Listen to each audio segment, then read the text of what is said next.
छत्तीसगढ़ राज्य का बस्तर जिला भारत देश के सबसे ज्यादा नक्सल प्रभावित क्षेत्रों में से एक रहा है। यहाँ बीते 15 सालों में देश की सबसे बड़ी नक्सल घटनाएं होती रही हैं, लेकिन पहले और आज के हालात में काफी फर्क आया है। नक्सलियों को सही रास्ते पर लाने के लिए प्रशासन के प्रयास काफी कारगर साबित हुए हैं। इनमें पुनर्वास नीति की महत्वपूर्ण भूमिका रही है। सीनियर कैडर से आमतौर पर छत्तीसगढ़ के बाहर राज्य के जैसा तेलंगाना, आंध्र प्रदेश, महाराष्ट्र इस प्रकार के इलाका से है और स्थानीय जो युवा युवतियों को पूर्व में उन्होंने मिसगाइड करके उनका जल जमीन जंगल के मुद्दे पर उनका दिग्भ्रमित करते हुए और कंपल्शन के माध्यम से अपना संगठन में भर्ती की गई थी। तब एक बार नक्सल संगठन में भर्ती होने के बाद जो माओवादियों के जो असली चेहरा है, जो एक विकास विरोधी जन विरोधी, क्योंकि विगत 22 वर्षों में माओवादी द्वारा 1700 से अधिक क्षेत्र की जो जनता को पुलिस मुखबिर के आरोप पर या अन्य किसी आरोप पर उनका हत्या की गई थी। अनेक जो विकास कार्यों को भी नक्सली द्वारा रोका गया और विकास कार्य में शामिल इक्विपमेंट्स को जलाया गया। इस प्रकार का माओवादियों के एक विकास विरोधी एवं जनविरोधी चेहरे को देखते हुए जो स्थानीय जो कैडर्स जो नक्सल संगठन पूर्व में भर्ती हो गई और इंसा छोड़कर जो नक्सल संगठन से बाहर आकर आत्मसमर्पण किया। इसके लिए शासन के सरेंडर एवं रिहैबिलिटेशन पॉलिसी के तहत उनका आर्थिक सहायता से लेकर अन्य प्रकार का सभी सुविधा उपलब्ध की जा रही है। ऐसे में अंदरूनी इलाकों में स्थापित किए जा रहे सुरक्षा बलों के कैंप और ग्रामीणों में फैलाई जा रही जागरूकता भी नक्सलियों के समर्पण की एक मुख्य वजह रही है।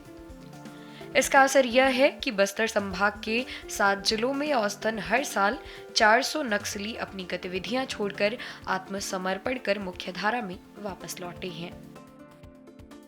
वर्ष उन्होंने एवरेज 400 से अधिक जो माओवादी कैडर इंसा त्याग करके नक्सल संगठन को छोड़कर आत्मसमर्पण कर रहा है।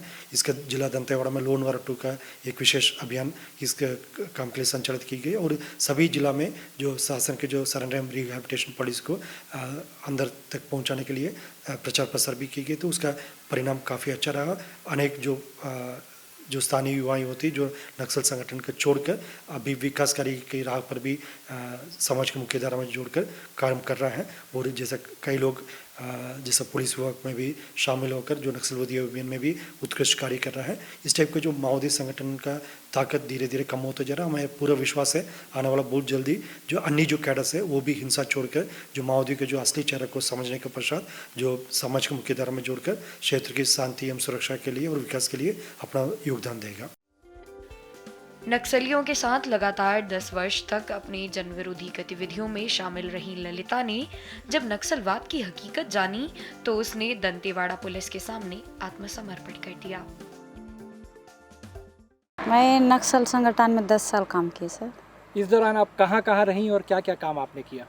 मार डिवीजन नारायणपुर जिला मार डिवीजन बटालियन में थी और हम लोग जहाँ जहाँ हमला बड़ा करने का रहता था वहाँ जाके हम लोग करते थे। किस पद पर थी आप? ऐसे नंबर है सर। किस बड़े वारदातों में आप शामिल रही हैं?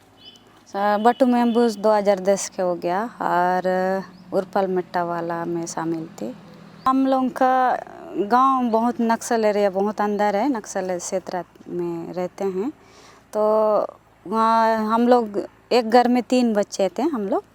तो मेरे बड़े भैया सरकारी काम करता था, पटेल काम, तो उसके वजह से मेरे को उठा के ले गए। क्या कहना था उनका? उन लोग एक जन सरकारी काम करेगा तो इन लोग बच्चे लोग सब उधर ही जाएंगे बोल के एक जन को लेके जाएंगे बोल के लेके गए। क्या उम्र थी आपकी? 15 साल की थी सर। फिर जब आपको पहली बार लेकर के गए जी, आपने क्या कहा, क्या क्या हुआ?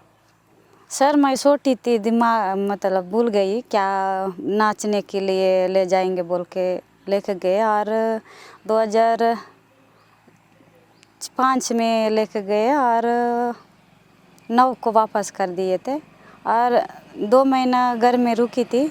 रुकने के बाद पुलिस वाले आ रहे हैं तेरे को पकड़ के ले जाएंगे बोल के फिर लेके गए, तो फिर वापस चले गई मैं। आत्मसमर्पण के बाद ललिता को छत्तीसगढ़ पुलिस की डीआरजी टुकड़ी में कांस्टेबल के पद पर नियुक्त किया गया है और आज वो जनता की सुरक्षा के लिए एंटी नक्सल अभियानों की अगुवाई करती हैं। काम करते करते समझ में आता है, जनता के बीच में जाने के बाद जनता बहुत जानते हैं पर मीटिंग होता है मीटिंग और गांव गांव के जनता को जमा करना है, उन लोग मजबूर रहते हैं तो हम लोग को भी समझ में आता है, तो उन लोग मजबूर में करते हैं सब। तो उन लोगों को, नक्सली लोगों को पूरा चावल दाल सब जनता ही देते हैं, जनता के बिना उनका कुछ भी नहीं है। तो हम लोगों को समझ में आया कि यहाँ किस लिए काम करते हैं, किसके लिए और क्या मकसद है बोल के समझ में आया, तो हम लोग घर वापस आ गए।